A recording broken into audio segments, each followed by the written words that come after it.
Jesus. ऊंची आवाज में बोले प्रभु यीशु मसीह के सामर्थी नाम में, ऊंची आवाज में गए आमीन। एक बार जोर से तालियों के साथ जितनी ताकत आपके हाथों में है, खुदावंद के नाम को महिमा दे। ऊंची आवाज में हालेलुया चिल्लाते हुए सब जन। आज आप परमेश्वर के घर से खाली वापस नहीं जाओगे यीशु मसीह के नाम में। तो आप अपनी सीट को ग्रहण करें, बैठ जाएं अपने अपने स्थानों के ऊपर। गवाहियों को, टेस्टिमनीज को सुने पूरे ध्यान से। जिस तरह आपने आत्मा में रहते हुए आपने आराधना करी, वर्शिप करी, और आपने अभी डिक्लेरेशंस करी, घोषणाएं की, प्रार्थनाएं की अपने लिए, उसी तरह से आत्मा में रहते हुए आपने इन टेस्टिमनीज को सुनना है, खुदावंद के बड़े और अद्भुत काम। तो पूरे ध्यान से सुने इन गवाहियों को। सिस्टर आप बताएं आपका नाम क्या है और आप रहने वाले कहाँ के हैं? मेरा नाम सोनिया है, मैं दिल्ली से रहने वाली हूँ। हमारी शादी 2022 में हुई थी। मेरी बेबी की गवाही है। जब आपने मैरिज के बाद बेबी के बारे में सोचा, आपको प्रेगनेंसी कंसीव नहीं हो रही थी उस समय? नहीं। ओके, डॉक्टर के पास गए आप? हम डॉक्टर के पास गए तो डॉक्टर ने हमारे खून की कमी बताई थी। अब खून की कमी होने से बेबी रिसीव नहीं हो रहा तुझे। कितना खून बताया था उन्होंने? 4 ग्राम। और इस सिचुएशन में डॉक्टर्स का कहना था कि बेबी कंसीव नहीं हो सकता है, और अगर हो भी गया तो रिस्की होगा और आपका मिसकैरेज हो जाएगा। यस, ये डॉक्टर का बोलना था। हाँ, ये डॉक्टर का बोलना। ओके, फिर क्या हुआ उसके बाद? इलाज करवाया, डॉक्टर ने क्या बोला? फिर डॉक्टर ने मेरा इलाज करा तो मुझे दवाई दी। अब डॉक्टर बोले तुझे रेगुलर दवाई खानी पड़ेगी 5-6 महीने तक, आके जब भी बेबी रिसीव हो सकता है ये नहीं, हम नहीं कह सकते। तो फिर मैंने 1 महीने तक दवाई खाई, तो फिर मैंने ये दवाई नहीं खाई। फिर मुझे परमेश्वर विश्वास था कि परमेश्वर मुझे बेबी देगा। ओके, और भाई आप बताएंगे उस समय कैसी सिचुएशन थी, मन में क्या आ रहा था कि जब ऐसी डॉक्टर बार बार एक ही चीज बोल रहे थे? हाँ जी ब्रदर जी, 2022 में हमारी शादी हुई। उसके बाद हाँ जी ब्रदर जी, 2022 में हमारी शादी हुई। उसके बाद बेबी कंसीव नहीं हुआ। तो हर कोई उससे पूछेगा, जैसे कि लज्जित होते हैं ना, तो लज्जित कोई भी आता उसको मजाक में पूछेगा, पर पूछेगा जरूर। और तो शर्मिंदगी होती थी सुनने जो के बाद। शर्मिंदगी होगी, चाहे वो उसको मजाक में पूछे चाहे कैसे भी पूछे। पर इसको ब्लड की प्रॉब्लम बताई डॉक्टर ने कि ब्लड बहुत ज़्यादा कम है, कमजोरी है, तो इसमें कंसीव करने की अभी क्षमता नहीं है। तो उसके बाद उसने कुछ इलाज किया, नहीं हुआ। पर हमने परमेश्वर से यहाँ से प्रार्थना भी कराई।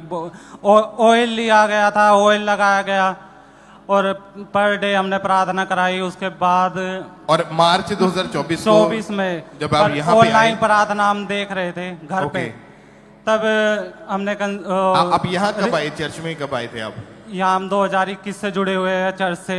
ओके, और मार्च 2024 में जब आप खमरा चर्च में मौजूद थे, हाँ जी, उस समय परमेश्वर के दास ने जो प्रार्थना करी थी तो आपने हमने रिसीव किया। उसके 1 महीने बाद बेबी कंसीव हुआ। ओके, उस प्रेयर को मैं चाहता हूँ पहले हम अपनी स्क्रीन के ऊपर देखते हैं एक बार। अपने पेट पे हाथ रखो, जो बहने जिनके बेबीज नहीं, आज आप खुदावंद की महिमा के लिए बोलेंगी, परमेश्वर मेरे गर्भ को खोल, अपनी महिमा के लिए मैं तेरे नाम की गवाही देने के लिए आऊंगी और जल्दी आऊंगी। भाई भी बोलेंगे, अगर आपकी पत्नियां मौजूद नहीं, अपने पेट पे हाथ रख के, खुदावंद हमें गर्भ की आशीष दे, मेरे घर को फलवंत कर, और मैं गवाही के साथ यहां पे आऊंगा। तो सिस्टर आप बताएंगे जब आपने इस प्रार्थना को पूरे विश्वास के साथ अपने लिए रिसीव मुझे किया, पूरे विश्वास के साथ ये प्रार्थना रिसीव करी, फिर मुझे 1 महीने के बाद घर पे खुद चेकअप किया, तो मैं बेबी हो चुका था, कंसीव हो चुका था, प्रेगनेंसी हो चुकी थी। हाँ। और परमेश्वर ने संभाल के रखा। फिर मुझे 7वें महीने के बाद जब मैंने अल्ट्रासाउंड किया, तो मुझे बेबी के रिसीव में डॉक्टर ने एक कमी बताई थी, और मेरी बॉडी में पूरा फैन हो चुका था, पूरी बॉडी सूजन आ चुकी थी। फिर मुझे खून की कमी होने के बाद डिलीवरी के टाइम पे डॉक्टर ने ये बोल दिया था क्या तुझे बच्चों की धड़कन में कमी हो चुकी है? फिर रिसीव की, मुझे ऑयल लगाया, मुझे प्रार्थना करवाते रहे रिसीव, तो फिर मुझे डिलीवरी नॉर्मल हो चुकी थी। नॉर्मल डिलीवरी हुई। हाँ। और परमेश्वर ने एक बेबी के साथ, साथ बेटे के साथ बेबी आपको ब्लेस के- किया है। तारीफ करें कलीसिया एक बार जोर से तालियों के साथ इस अद्भुत गवाही के लिए, इस ब्लेसिंग के लिए अपने हाथों को उठाते हुए थैंक यू जीसस बोले कलीसिया ऊंची आवाज में। Thank you Jesus. मैं ये आज कहना चाहती- जो भी परिवार ऐसे यहाँ पे मौजूद है जिनके पास बेबीज नहीं है, या प्रेगनेंसी कंसीव करने में आपको दिक्कत आ रही है, या डॉक्टर्स ने बीमारियां, रिसॉल्विंग या कुछ भी बताया, आज जब आप प्रार्थनाओं को ग्रहण करोगे बाय फेथ, आज खुदावंद आपके बंधनों को तोड़ेगा, बीमारियां छोड़ के जाएंगी और आप अपनी गवाही के साथ वापिस आओगे यीशु मसीह के सामर्थी नाम में। ऊंची आवाज में थैंक यू जीसस, ऊंची आवाज में।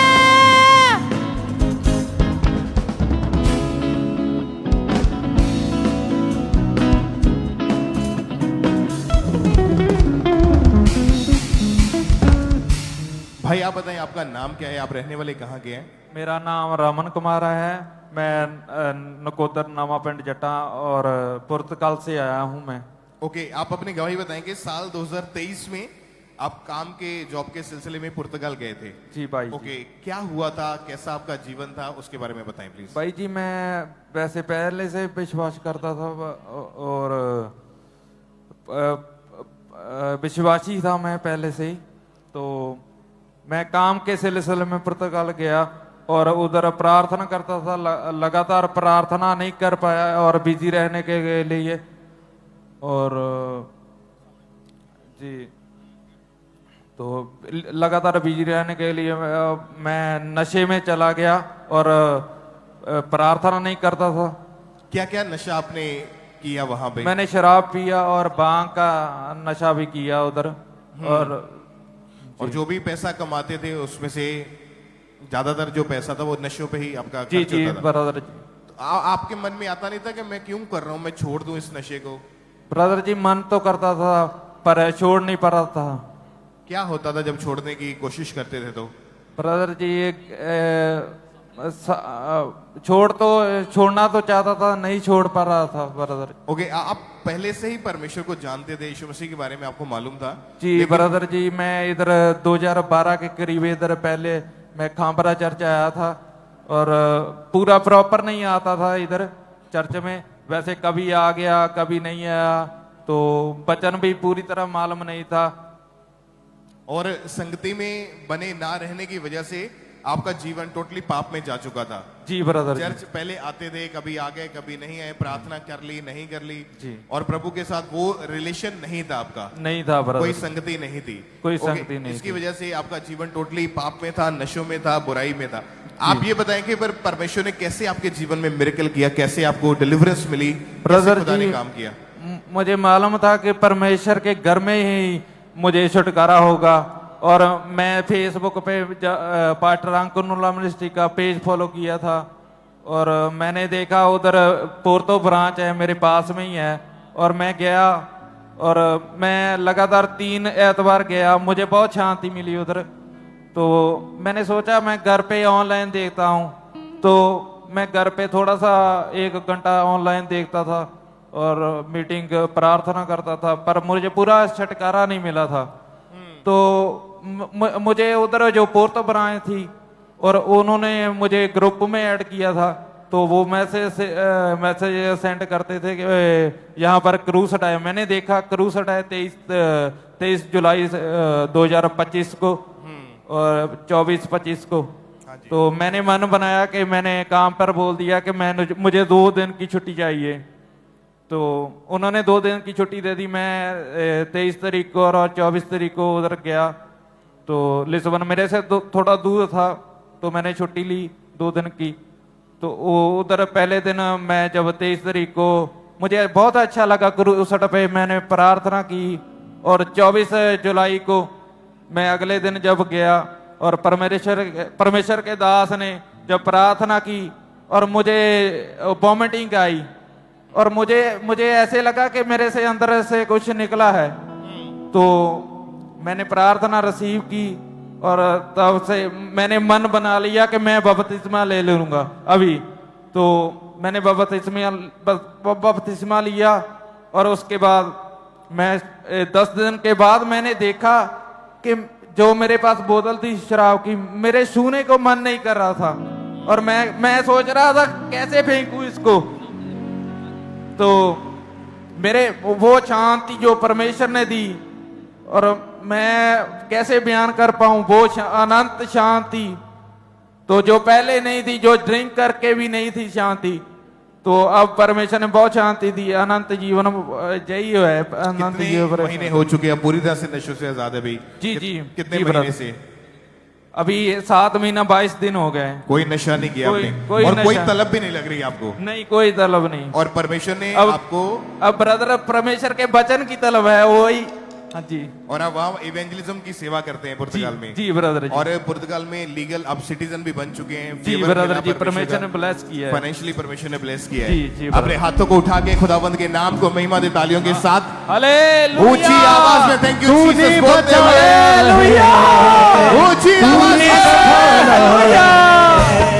तूने बचाया है, तूने संभाला है, हो तेरे फजल से यीशु, तेरे फजल से यीशु उजाला उजाला है।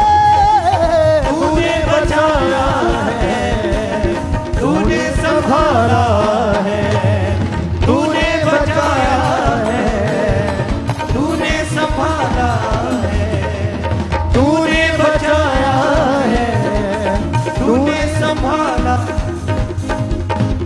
और इस तरह से नेक्स्ट गवाही सिरसा हरियाणा चर्च ब्रांच से सिस्टर मुस्कान की गवाही हमारे पास आई है। इनकी गवाही की 2 साल से इनके जो कानों का रोग हो गया था इन्हें, जिनके कारण इनको बहुत ज्यादा कम सुनाई देता था, और आज ये सिरसा हरियाणा चर्च ब्रांच से हमारे साथ लाइव जुड़े हुए हैं। तो हम इनकी टेस्टमनी को सुनते हैं कि क्या बता रही हैं अपनी गवाही में। ਸਾਰਿਆਂ ਨੂੰ ਜੈ ਮਸੀਹ ਦੀ। ਮੇਰਾ ਨਾਮ ਮੁਸਕਾਨ ਹੈ। ਮੈਂ ਸਿਰਸਾ ਬ੍ਰਾਂਚ ਤੋਂ ਆਪਦੀ ਬਹੁਤ ਵੱਡੀ ਟੈਸਟਮਨੀ ਦੇਣ ਜਾ ਰਹੀ ਹਾਂ। ਮੇਰੇ ਟੈਸਟਮਨੀ ਹੈ ਦੋਨੇ ਕੰਨਾਂ ਦੀ।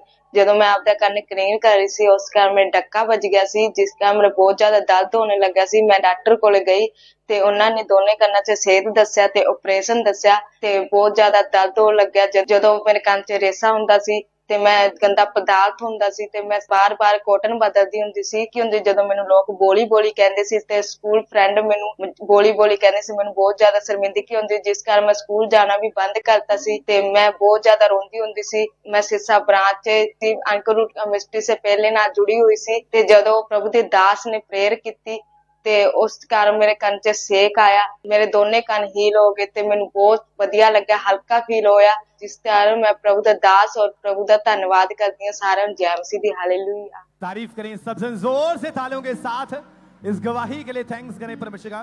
10 नवंबर 2024 को ये ऑनलाइन प्रार्थना को अटेंड कर रहे थे और उस दिन परमेश्वर के दास ने प्रार्थना की और जैसे ही उस सामर्थी प्रार्थना को इस बहन ने पूरे विश्वास के साथ अपने कानों के ऊपर हाथ रख के उस प्रार्थना को रिसीव किया और उसी दिन परमेश्वर की जीवित सामर्थ्य ने इनको छुआ। उन बंद कानों को परमेश्वर ने खोला और जो बहुत ज्यादा कम सुनाई देता था उसी समय चेक करके देखा ये पूरी तरह से इन्हें साफ सुनाई दे रहा था और उस दिन के बाद ये पूरी तरह से हील हो चुके हैं। जोर से तालियों के साथ थैंक्स करें परमेश्वर का। अब 1 साल 4 महीने हो चुके हैं, कोई मेडिसिन नहीं खाते और आज पूरी तरह से हील हो चुके हैं। जोर से तालियों के साथ इस गवाही का थैंक्स करें परमेश्वर का, क्योंकि परमेश्वर के वचन में लिखा कि उसके कोड़े खाने से हम चंगे हो चुके हैं। ये वचन इनके जीवन में पूरा हुआ और पूरी तरह से ये बहन हील हो चुके हैं।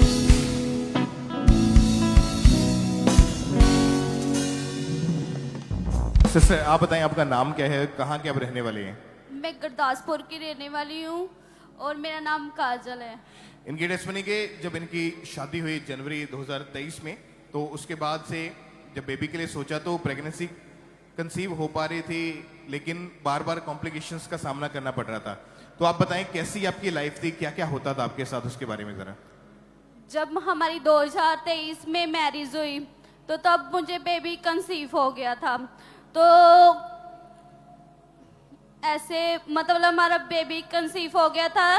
मेरा जो हम ट्रैवल करते रहे तो ऐसे हुआ कि वो बेबी वो ट्यूब में चला गया। जब वो ट्यूब में गया तो डॉक्टर कह रहे थे वो ट्यूब निकालनी पड़नी है।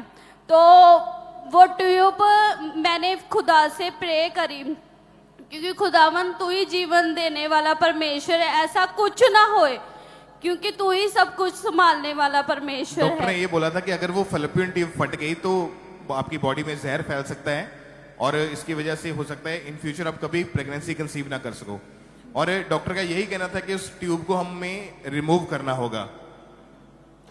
हाँ जी। तो डॉक्टर ने कहा वो रिमूव करना पड़ेगा, मगर मैंने खुदा पर भरोसा रखा।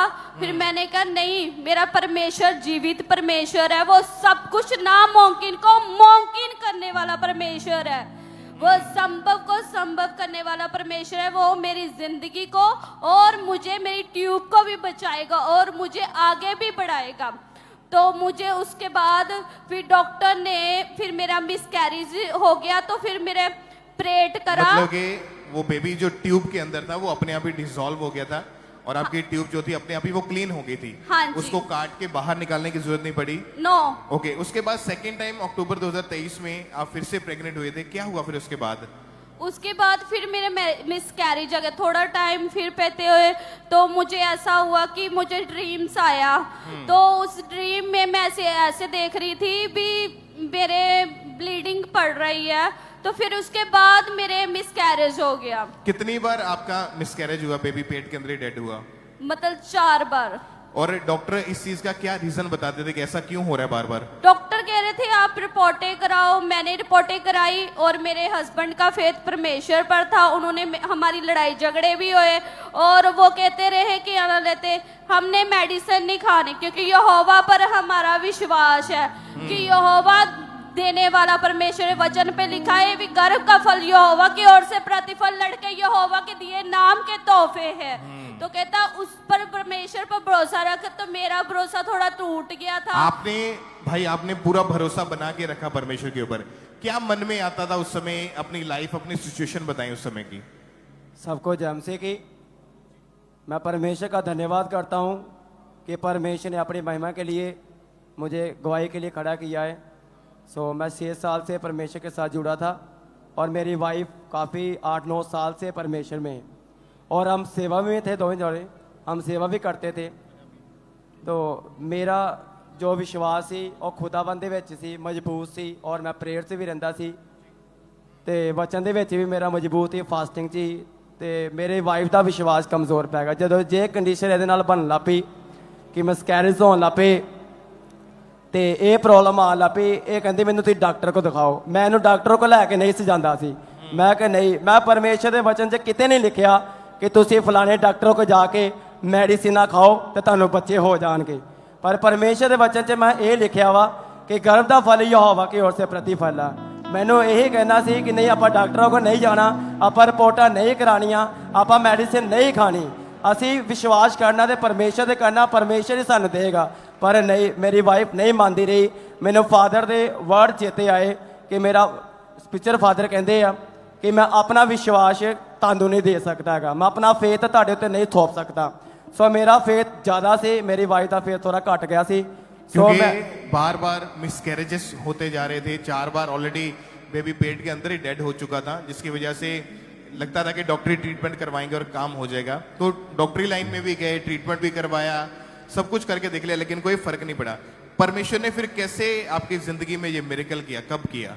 परमेश्वर फिर आप जो 31 दसंबर ਨੂੰ प्रेयर मीटिंग सी रात जो होती है। 2024 ਦੇ ਵਿੱਚ परमेश्वर ਦੇ ਜਦੋਂ ਆਪਾਂ ਹਜ਼ੂਰੀ ਵਿੱਚ ਸੀ तो जो फादर सामने वर्ड बोले बेबी ब्लैसिंग ਦੇ ਲਈ ਉਹਨਾਂ ਨੂੰ ਅਸੀਂ ਦਿਲੋਂ रिसीव किया। तो उस तो बाद फिर आप घरे चलेंगे। आप उस समय यहाँ चर्च में थे या ब्रांच में थे? मैं गुरदासपुर ब्रांच में था। ओके, 31 दिसंबर नाइट 2024 की मीटिंग को अटेंड किया था। ओके, उस प्रेयर को हम फुल स्क्रीन के ऊपर देखते हैं एक बार।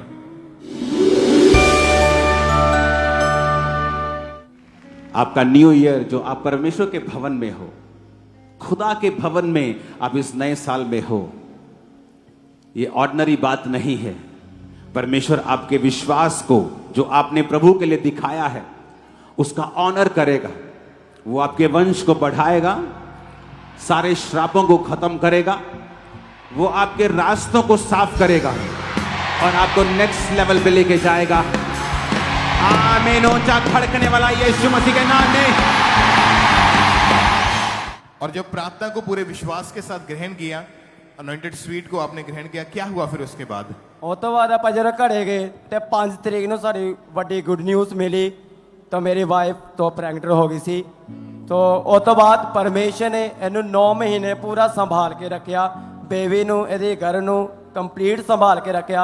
ਉਸ ਤੋਂ ਬਾਅਦ 9ਵੇਂ ਮਹੀਨੇ 23 ਤਰੀਕ ਨੂੰ ਮੇਰੀ ਵਾਈਫ ਦੀ ਡਿਲੀਵਰੀ ਹੋਈ ਔਰ ਪਰਮੇਸ਼ਰ ਸਾਨੂੰ ਬੇਬੀ ਗਰਲ ਐਸਤਰ ਦੇ ਨਾਲ ਜੋ ਇੱਕ ਹੈਲਥੀ ਥੀ ਬਲੈਸ ਕੀਤਾ। ਅਸੀਂ ਪਰਮੇਸ਼ਰ ਦਾ ਬਹੁਤ ਦਿਲੋਂ ਧੰਨਵਾਦ ਕਰਦੇ ਹਾਂ और परमेश्वर दास और दासी का दिलों धन्यवाद करते हैं। तारीफ करें जितनी ताकत आपके हाथों में है, ऊपर की ओर देखिए, बोलो थैंक यू जीसस। मेरे ऊंची आवाज में थैंक यू जीसस। मेरे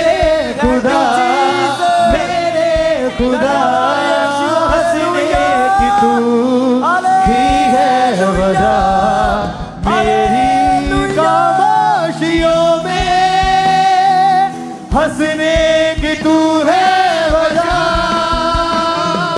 मेरी खामोशियों में हंसने की तू है वजह।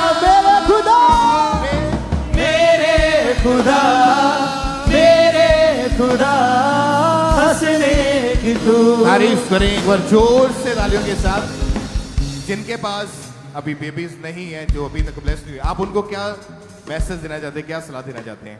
ਮੈਂ ਉਹਨਾਂ ਭੈਣ ਭਰਾਵਾਂ ਨੂੰ ਇਹ ਕਹਿਣਾ ਚਾਹੁੰਦਾ ਹਾਂ ਜਿਨ੍ਹਾਂ ਦਾ ਕਾਫੀ ਸਾਲ ਤੋਂ ਬੇਬੀ ਨਹੀਂ ਆ, ਤੁਸੀਂ ਪਰਮੇਸ਼ਰ ਉੱਤੇ ਫੇਥ ਕਰੋ ਔਰ ਇਹ ਜੋ ਹਜ਼ੂਰੀ ਆ ਇਹ ਜੀਵਿਤ ਹਜ਼ੂਰੀ ਆ ਔਰ ਪਰਮੇਸ਼ਰ ਦੇ ਜੋ ਸੇਵਕ ਆ ਸਾਡੇ ਆਤਮਿਕ ਪਿਤਾ ਉਹ ਸੱਚੇ ਦਾਸ ਆ ਪਰਮੇਸ਼ਰ ਦੇ, ਜਿਨ੍ਹਾਂ ਦੀ ਪ੍ਰਾਰਥਨਾ ਦੁਆਰਾ ਸਾਡੇ ਜੀਵਨ ਦੇ ਵਿੱਚ परमेश्वर अद्भुत कार्य करता हुआ। तारीफ करें जोर से तालियों के साथ, ऊंची आवाज में थैंक यू जीसस। खुदा खुदा हंसने की तू ही है वजह, मेरे खुदा हंसने की तू। और इस तरह से नेक्स्ट वही दिल्ली चर्च ब्रांच से सिस्टर सुधा की हमारे पास आई है। इनकी गवाही की 2024 में इनके ऊपर जादू टोना हुआ, जिसका इफेक्ट इनकी लाइफ के ऊपर इतना ज्यादा पड़ा कि दुष्ट आत्मा के अटैक होने शुरू हुए, बीमारियां एंटर हुई, जिसके कारण लाइफ पूरी तरह से डिस्टर्ब हो चुकी थी। और आज ये दिल्ली चर्च ब्रांच से हमारे साथ लाइव जुड़े हुए हैं, तो हम इनकी टेस्टिमनी को सुनते हैं कि क्या बता रही हैं अपनी गवाही में। सबको जय मसीह की। मेरा नाम सुधा है, मैं दिल्ली ब्रांच से बोल रही हूँ। आज मैं अपने जीवन की सबसे बड़ी गवाही देने जा रही हूँ। मेरी गवाही यह है कि अगस्त 2024 में मेरे ऊपर किसी ने जादू टोना कर दिया था, जिसकी वजह से मेरे ऊपर पैनिक अटैक होते थे, मुझे बहुत घबराहट होती थी, मेरी हार्ट बीट बहुत तेज हो जाती थी, मुझे पसीना बहुत आता था और मुझे घबराहट के कारण मेरे आंखों के आगे अंधेरा छा जाता था और मेरे को इतना डर लगता था, मुझे रात से बहुत डर लगता था। शाम होते होते मुझे ऐसा लगता था ये शाम क्यों हो रही है, ये रात क्यों हो रही है, मेरे इतनी घबराहट होती थी रात को देख के। और मैं खाना बनाने में से बहुत डर लगता था, खाना खाने से बहुत डर लगता था, जिसकी वजह से मेरा वजन बहुत कम हो गया था। मैं पहले 70 किलो की थी और मेरा 20 किलो वजन कम हो गया, मेरा 50 किलो वजन रह गया था, जिसकी वजह से मेरे अड़ोस पड़ोस के लोग कहते थे कि तुम इतनी कमजोर हो रही हो, हमारी को टेस्ट कराओ, तुम्हें कोई बहुत बड़ी बीमारी तो नहीं हो गई है, कोई टीबी तो नहीं हो गई है। तो मुझे बहुत शर्मिंदगी होती थी। मैं पहले से ही अंकुर निर्मला मिस्ट्री से जुड़ी हुई थी और मेरा परमेश्वर पर पूरा भरोसा था कि परमेश्वर मुझे जरूर चंगा करेंगे। एक दिन अपोस्टल जी फायर पेयर कर रहे थे, जिसे मैंने अपने पूरे विश्वास के साथ रिसीव करा और जब मैं घर गई तो मैं डर की आत्मा से बिल्कुल आजाद हो चुकी थी।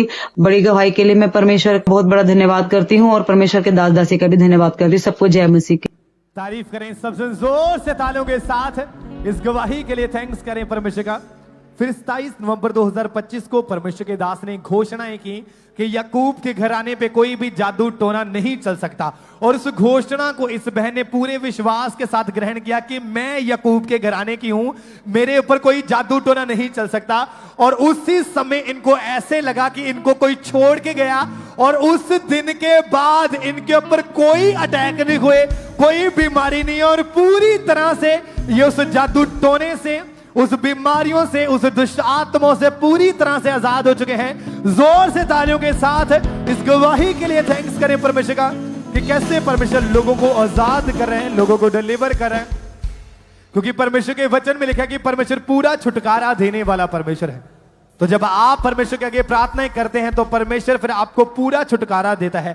और परमेश्वर ने इसी तरह से इस बहन को पूरा छुटकारा दिया, हर एक बीमारी से, हर एक दुष्ट आत्मा से, हर एक जादू टोने से आजाद करके, छुटकारा देके एक बड़ी गवाही के साथ खड़ा किया। जोर से तालियों के साथ इस गवाही के लिए थैंक्स करते जाएं परमेश्वर का कि कैसे परमेश्वर लोगों को ब्लेस कर रहे हैं, लोगों को आजाद कर रहे हैं। और इसी तरह से आप अपने स्थानों के ऊपर बैठे रहेंगे, हम सब जन एक वीडियो टेस्टमनीज को देखेंगे।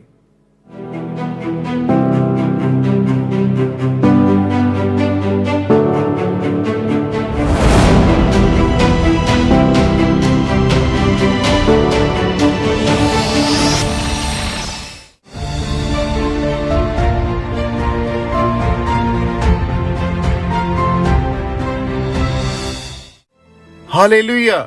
जैसे कि हम जानते हैं कि हमारा परमेश्वर जीवित परमेश्वर है, वो आज भी बड़े और आश्चर्य कर्म करता है। तो एक ऐसी ही बहुत ही बड़ी गवाही को हम सुनेंगे।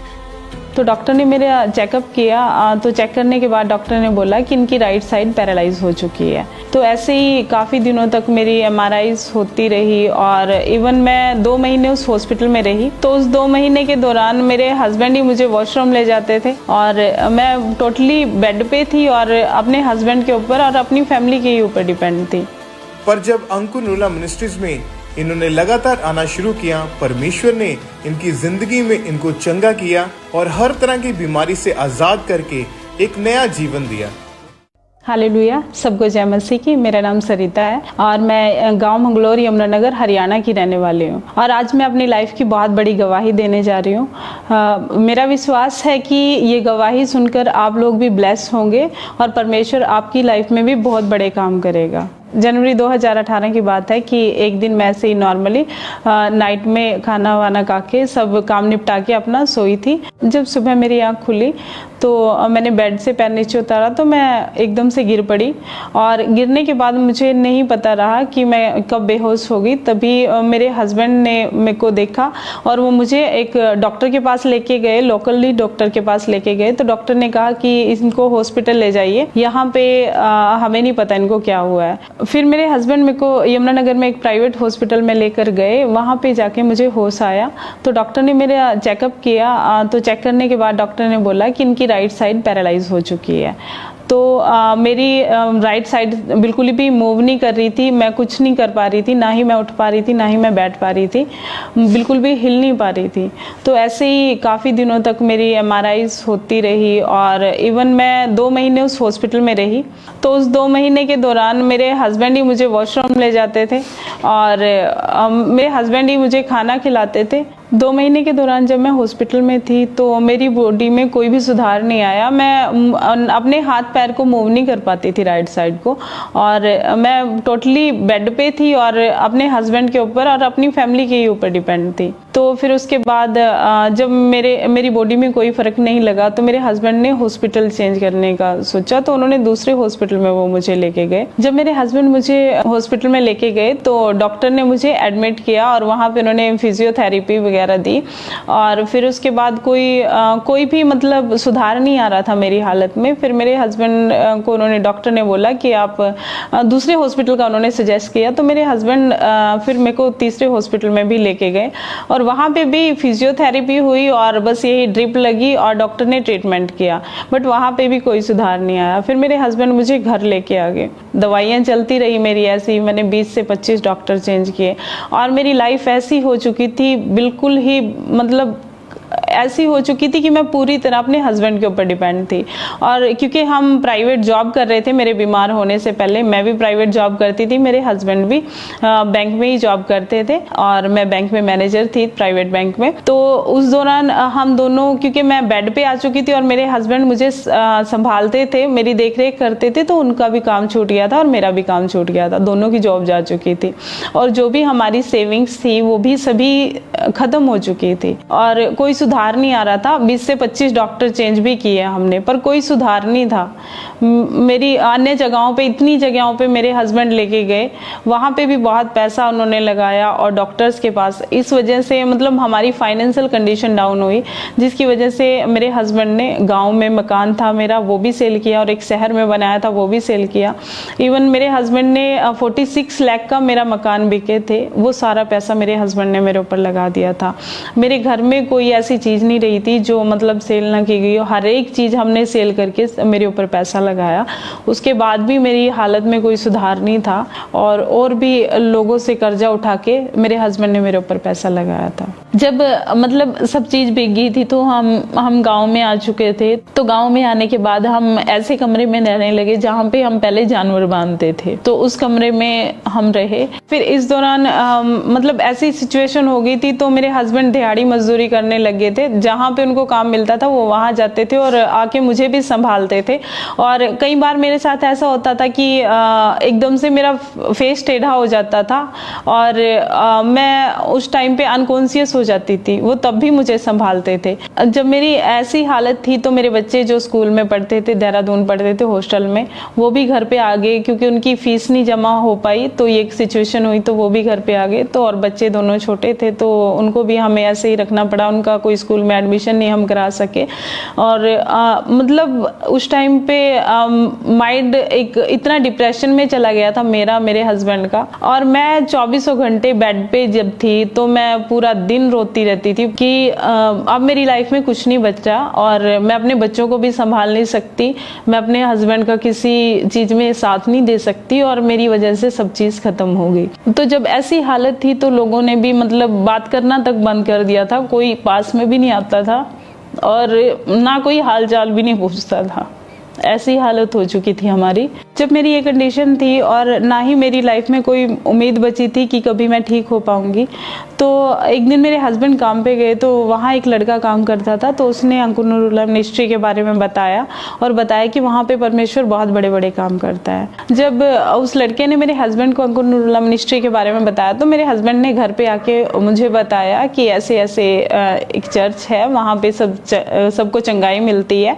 तो पहले मुझे विश्वास नहीं था कि मतलब ऐसा कुछ हो जाएगा, क्योंकि हम सब तरह से दिखा चुके थे, अन्य जगहों पे भी गए थे, डॉक्टरों के पास भी गए थे, साइकेट्रिस्ट के पास भी गए थे, सब हम करके देख चुके थे और थक चुके थे। जब मैंने पहली बार ऑनलाइन मीटिंग देखी तो उस टाइम पे गवाहियाँ चल रही थी, तो वो गवाहियाँ सुन के मतलब एक बार तो थॉट आया दिमाग में कि नहीं ये सब फेक है।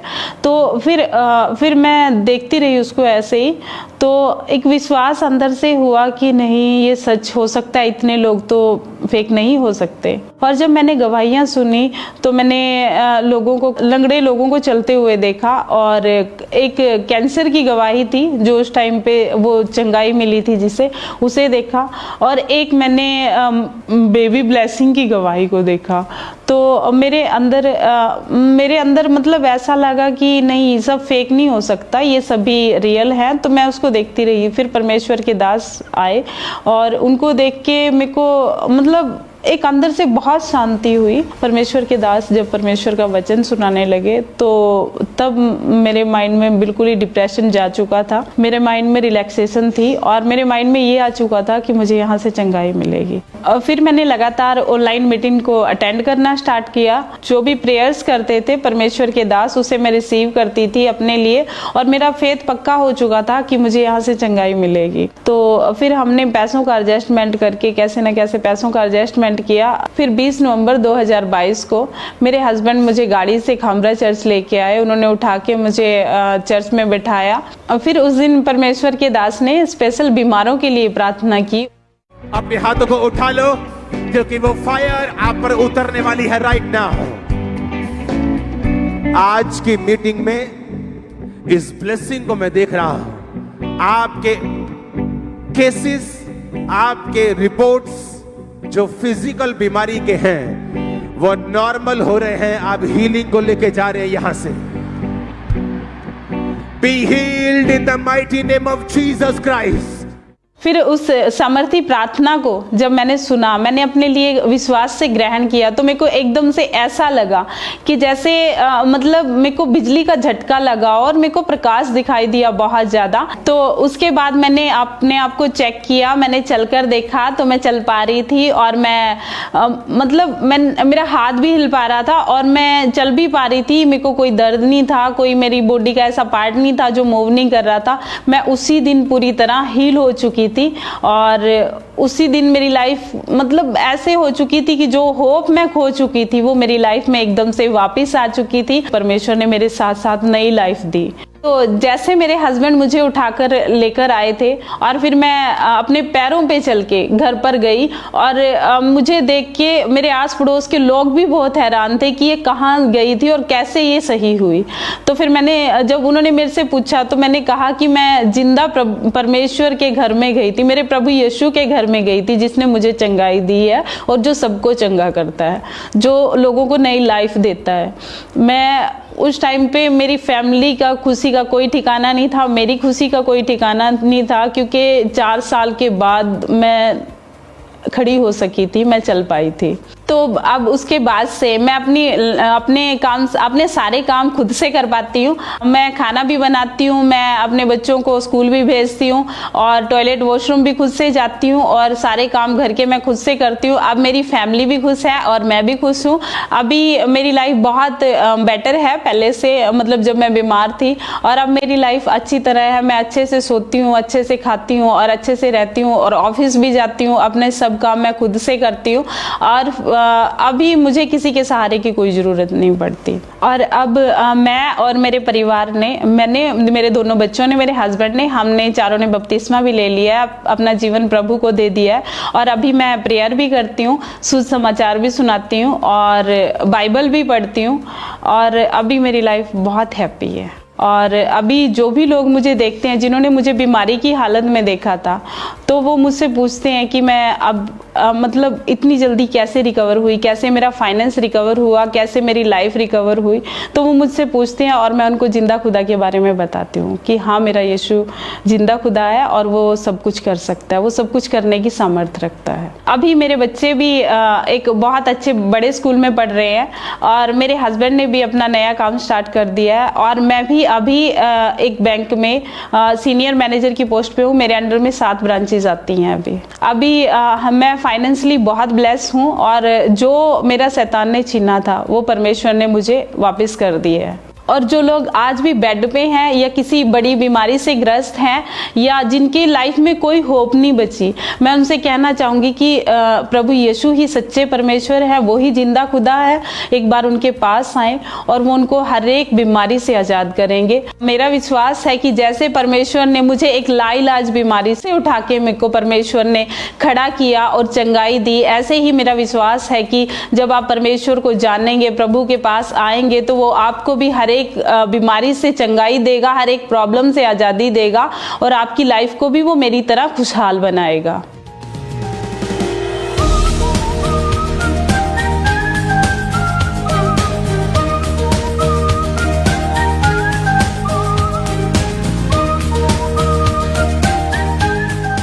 इस सुपर नेचुरल मिराइकल के लिए और नए जीवन के लिए मैं परमेश्वर का धन्यवाद करती हूँ, परमेश्वर के दास दासी का धन्यवाद करती हूँ। सबको जय मसीह की। तारीफ करें सबसे जोर से तालियों के साथ, जोर से तालियों के साथ थैंक्स करते जाएं, प्रभु यीशु मसीह के नाम को महिमा देते जाएं। अपने पाक लहू नाल यीशु तन मन रंग दे मेरा, अपने पाक लहू नाल यीशु तन मन रंग दे मेरा। मेरे बुला उते यीशु, मेरे बुला उते यीशु, ना मेरे बेनत तेरा, अपने पाक लहू नाल यीशु तन मन रंग दे मेरा। अपने पाक लहू नाल यीशु तन मन मांग दे मेरा अपने पाक लहू नाल यीशु तन मन रंग दे मेरा